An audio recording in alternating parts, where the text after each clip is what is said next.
What if the corn festival you went to last summer, the one with the buttered ears, the funnel cakes, and the bouncing castles, was built on top of something far older, far darker, and far more desperate? For centuries, when the first green corn finally ripened in late summer, entire communities stopped everything. They cleaned their houses down to the ashes. They threw away the old year's food. They fasted until their stomachs cramped. Some men drank a bitter black tea that made them vomit until nothing was left. Only then, only after the body and the village had been emptied, were they allowed to taste the new corn. This wasn't a party.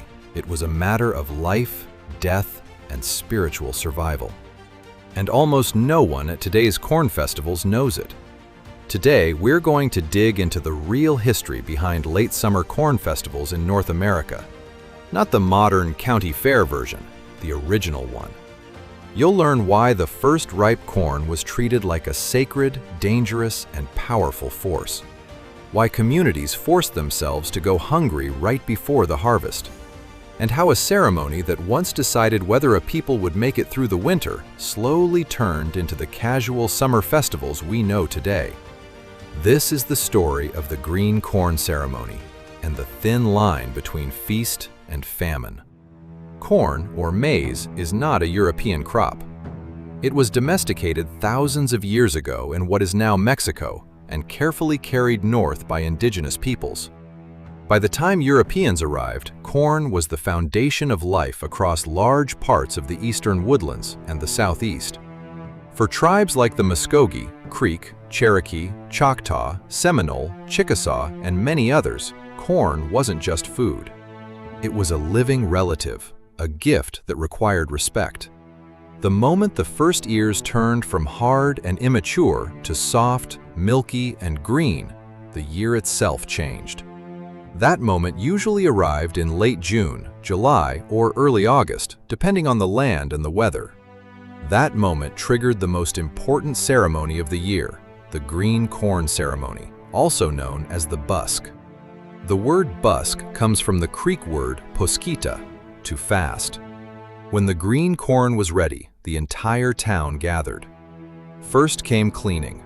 Women scrubbed every pot, every basket, every corner of the house. Old ashes from the previous year's fires were carried out and thrown away. Leftover food from the past season was discarded or burned. The public square was swept clean. The community was literally removing the old year from their lives. Then the fasting began. For days, people ate almost nothing. Some accounts describe a full day or more of strict fasting. The body was emptied, so the spirit could be emptied too. Grudges, debts, and conflicts from the previous year were supposed to be released. It was a time of forgiveness and hard reconciliation. In some traditions, crimes and disagreements that had festered all year were formally settled or wiped clean. Men often drank a strong, dark tea made from yaupon holly, the famous black drink. It was highly caffeinated and deliberately made to cause vomiting.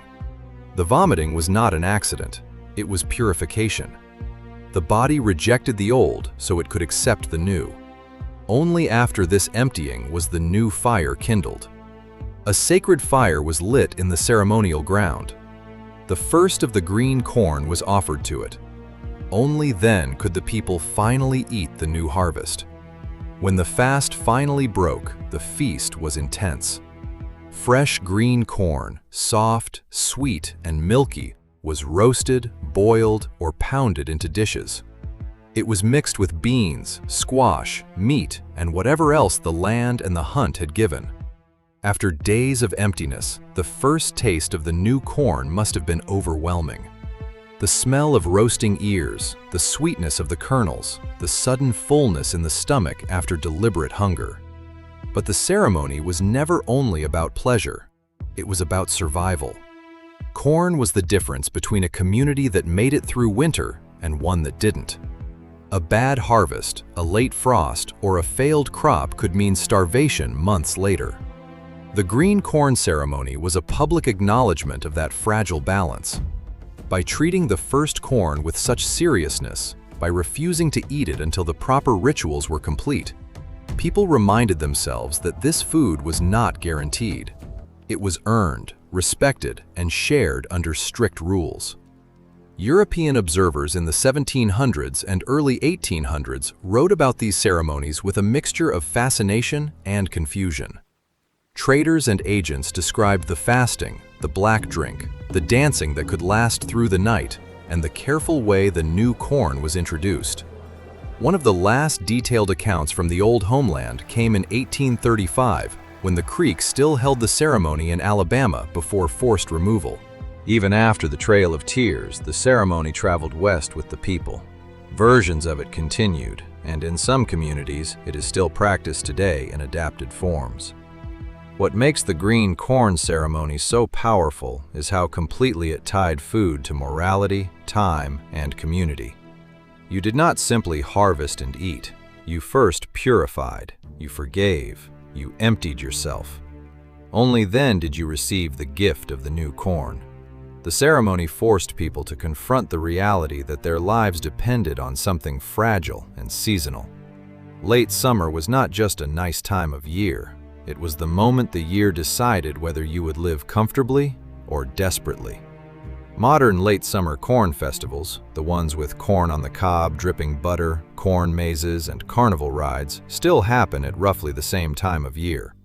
The calendar is similar, the crop is the same, but the meaning has been almost completely inverted. What was once a solemn, multi-day ritual of hunger, cleansing, and renewal has become light entertainment. The desperation has been sanded away. The fasting is gone. The black drink is gone. The sacred fire is gone. What remains is the corn itself, and a vague, pleasant feeling of harvest time. That transformation is not neutral. It reveals how far many of us have moved from the knowledge that food can fail, that a crop can decide a people's fate, that the first taste of something new once required sacrifice and preparation. The next time you see a late summer corn festival or bite into a fresh ear of sweet corn, remember what used to stand in that season's place. Entire communities once waited.